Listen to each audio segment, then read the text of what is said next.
Hello everyone, this is Suneve, and I'm coming to you with Killer Romance, a Jeff the Killer X Reader by DarkQueenXxRei. I'm going to be starting off with Chapter 6, Auricular, Day 2, and please correct me if I said that wrong. You saw the most horrifying thing of your life. A weird clown stood in front of you, claws sharp and teeth jagged. A cone was stitched to its face as a makeshift nose, and its entire color scheme was black and white. Monochromatic streams flew flat away from its black hair and resembled a sinister snake.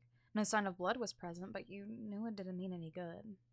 You fell and crawled backwards in fear, but it started to get closer to you. "Aren't you Jeff's friend?" it asked with a large, teeth-showing smile.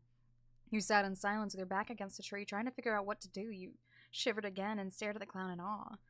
Your hands shook in terror and your lips trembled with frowning concavity.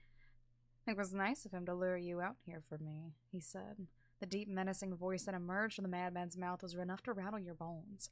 It reminded you of the pedophiles and stalkers that often appear in thrillers, and you realized what was really going on. Your life was now a horror movie. Did Jeff really bring you here just to get killed by a clown?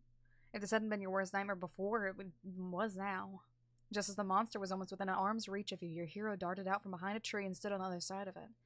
"What did I tell you about hurting things that were mine?" Jeff asked. "You know you can't kill me, Jeff," the clown mocked. In the time they talked, you managed to get back on your feet and start running. You didn't intend on letting your plan fail. You ran through the woods, dark branches tearing at your clothes and roots almost tripping your feeble feet. You were running for your life. After what felt like only a couple moments, something grabbed your shoulder and you were pushed to the ground. "Oh, it's just you," a voice said. You opened your eyes and saw Jeff hovering over you. You scared me," you whimpered, glancing at his luminous eyes. He chuckled and kept his pupils directly over yours. You heard that an eye was the window to one's soul, so you tried looking into his. To your dismay, all you found was a black void.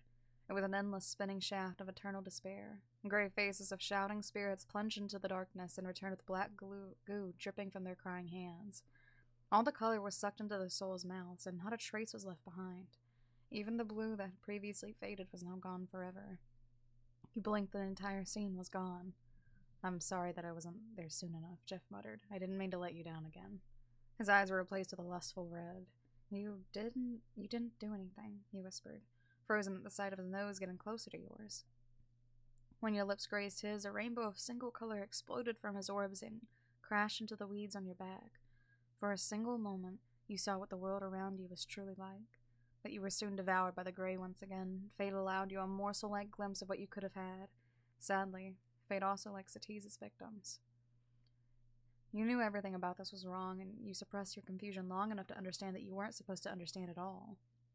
Jeff pulled away and stared mercilessly at your trembling pupils. "Were you terrified running alone?" he asked, bringing a palm towards your face. You flinched instinctively at his touch and replied no. "That's surprising," he remarked. "Your eyes are shaking and cold. That only happens to people that are scared." It was true. You were scared. Even an amazing attempt at escape led you back into a corner. He was able to catch up and find you so fast that it was almost paranormal. He was obsessive, too, which didn't make it any easier to stay clear of his sick actions. You were kidnapped in your own home and... Wait, why hadn't anyone checked up on you yet? Why didn't any of your neighbors hear the commotion and stop by or at least call? As a matter of fact, the entire street had been completely silent for the past day, but why? Jeff shook his head and used his knees to return to his feet. Giving you an awful smile, he reached out with his hand and gestured for you to take it. You reluctantly did as his silent words demanded and used it to pull yourself up, keeping your eyes locked on his the whole time. The two of you took a quiet walk back to your house, and you resisted the temptation to ask him about what happened to the clown and why he was there. As the features of the prison started to become visible, you began to acquire an uneasy feeling. "Jeff?" He peered down at you and cocked his head. "Why did you choose me?" you asked him. His face turned to the color of the Reaper's scythe and a grim expression crossed his eyes. He radiated a cold chill that spread to the tip of his nose and formed crystals near the edges of his soul. "Because I've lost everything else," he said. "What?" "I kill because of fear, because of their fear," he declared. His face ripped open and took the form of a ram. Blood dripped from the corners of his mouth and demolished the blue of his pupils. Hair singed like a black dove waved at the wind and exposed a tiny red glow that was coming from the open window of his aura. "I'll get you your fear," he chuckled. "You'll fear me sooner or later, won't you?" His smile was wider than ever. "On the 10th day," he added. Your life ran. All the blood that remained inside of your face was smoky and sharpened. Every pulse shifted the thorned rose petals to their next destination in your body and created an epiphany of scars in your veins. As your heart started to explode, you reached the door of your house and bolted it inside, leaving a small shadow behind. You ran into your living room and sat on the couch with tears in your foggy eyes. You needed to calm down. You needed to get rid of the fear that was building a fortress inside of you. If he found out about your terrified persona, his motive would be established and your life would be cut in half. You knew that it was all fake and that you weren't seeing things clearly, but why did you even run into your house? Why not away? It wasn't fear. It wasn't fair. Nothing was fair anymore. You fell asleep to the blissful sound of a clock tick-tocking, reminding you of shortened lifespan. Chapter 7, Blindsiding, Day 2. You woke up in a place darker than the souls surrounding you. Was it your room? Above you was nothing. Beside you was nothing. But you were strangely cold. Looking to your right, you felt your mind fill with the perplexity of a curious wave. The curtains that lined the window were laying flat, and the glass behind them was still so still that everything seemed too surreal. Colors dulled from your stained walls, and the dark light falling through the window began to disappear as you thought about why the world didn't seem so beautiful until it was about to be taken away. And as soon as your eyes darted to your other side, they fell upon a sleeping monster holding onto your torso. Jeff was snuggled up to your side as if he was guarding property. A chestnut streak of hair laid across his forehead and moved slightly with his slow breaths. Immediately, you scrambled off the mattress and felt your back hit the floor. You groaned and allowed your dizzy head to spin in circles. Are you okay? The face looking down at you was carrying in a complete facade.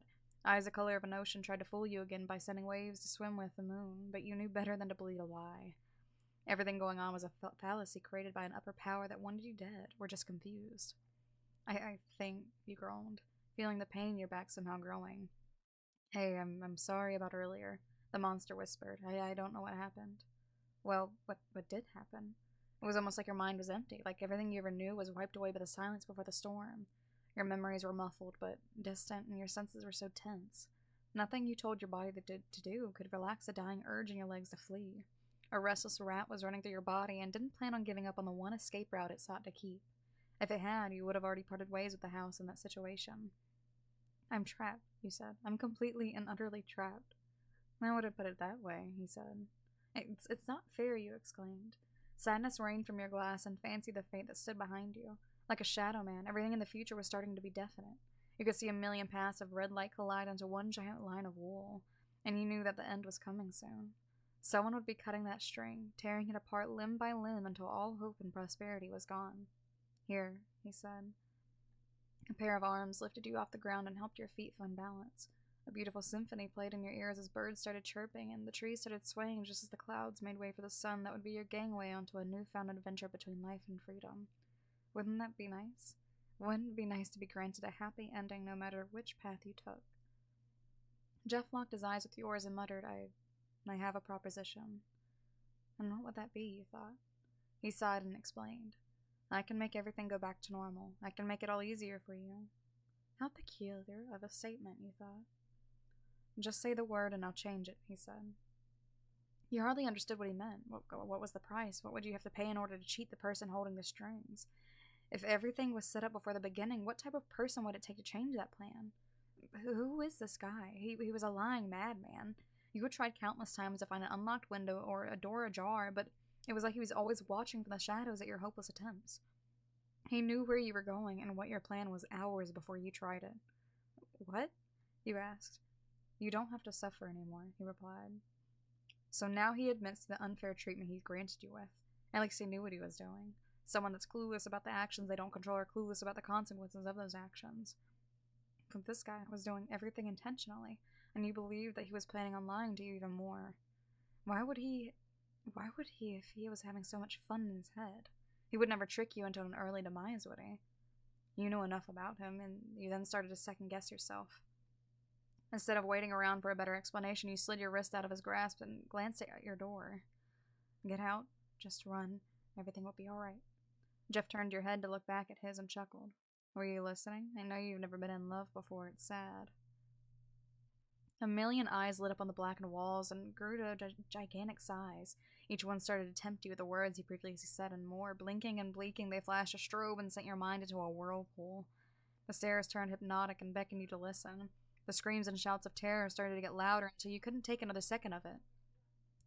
You know you could always fall in love with me before you die, Jeff said. And that's where it got really weird.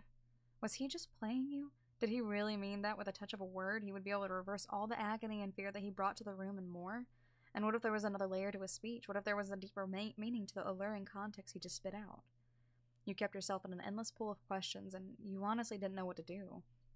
The night always fooled you into thinking with a clouded haze, but you couldn't even trick yourself into making a decision this time. The room was calming due to the enormous silence that filled it. However, the edge that was stabbing your legs refused to go away as the temptation of escape was more binding than before. Realizing that you spent so much time doing absolutely nothing but wondering why you couldn't decipher the code. You shook your head and pierced through Jeff's stare. I don't even know what you're talking about, you said. Your hand slipped from your side as you turned your back to face the demon that fancied you. A relieving sigh escaped your lips as you shut your tired eyes and let the absence of noise carry you on your mental journey to oblivion. Your cranium felt so heavy, as if there was a thick, black goo flooding your brain. It became extremely difficult to support the weight of the giant cinder blocks sitting atop your shoulders as the limpness in your neck made you uneasy. You'll know, Jeff said. And without further ado, you felt the striking pain of metal hitting the back of your head. That is the end of those 2 chapters. Chapter 8, Amnesia. Day 2 is the chapter after that one. Let me know what you guys think, and I hope you guys are enjoying this story, because I for sure really do like this. Until the next video, I'll see you guys next time. Bye-bye!